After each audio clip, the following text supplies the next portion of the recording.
Welcome to Converge to Achieve, the Higher Education Summit.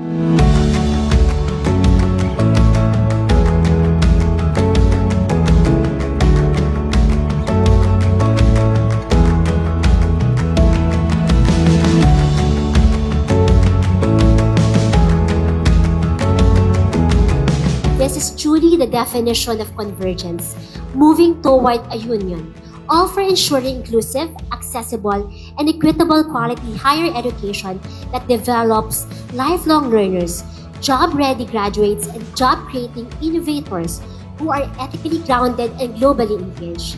Allow me to begin with the truth that cannot be overlooked.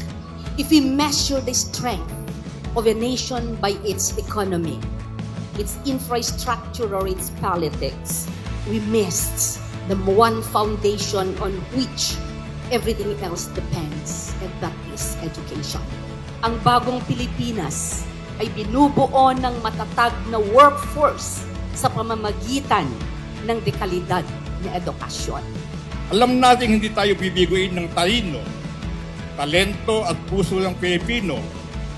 Kapag binigyan natin ang bawat isa ng sapat na tiwala at suporta, kasama natin silang haharap sa mga hamon, magpapatatag ng ating mga komunidad at magtataguyod ng mas maunlad na bagong Pilipinas. My focus has been clear to ensure that every policy, every program, and initiative of CHED tackles the gaps that have long held back Philippine higher education. Magsama-sama tayong tumahak sa iisang landas tungo sa isang bagong Pilipinas kung saan ang ating tuloy-tuloy na paglilingkod at serbisyong maayos, matapat, mabilis, walang bahid at inklusibo ay maaasahan ng bawat mamayang Pilipino. To the men and women of CHED, I believe in your ability. I believe in your dedication and your commitment to our mission. The recognition they deserve.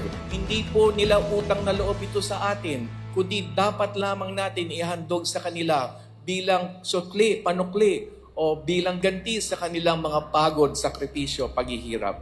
My deepest wish is that at the end of my term, through Achieve Agenda, I can close this chapter of my story and hear those words from our President, from Shirley Kaya Mo Yan to Shirley, congratulations, you made it. Ipinaaabot namin ang aming taus-pusong paghanga at pagbati sa inyo. This is our moment to act decisively.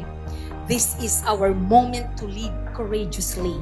Together, we will not only imagine a brighter future, we will together build it, brick by brick, student by student, institution by institution. The bagong Pilipinas starts in this hall through quality education, and it starts with all of us in the hall. Ngayon pa lang masasabi ko na you've already made it, Chair Shirley.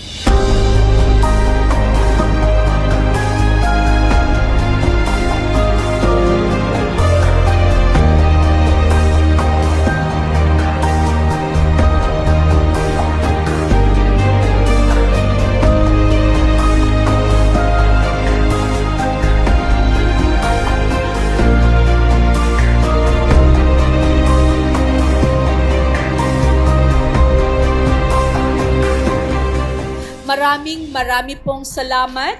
Agyamanak unay kada kayo amin nga adda ditoy ita. God bless everyone.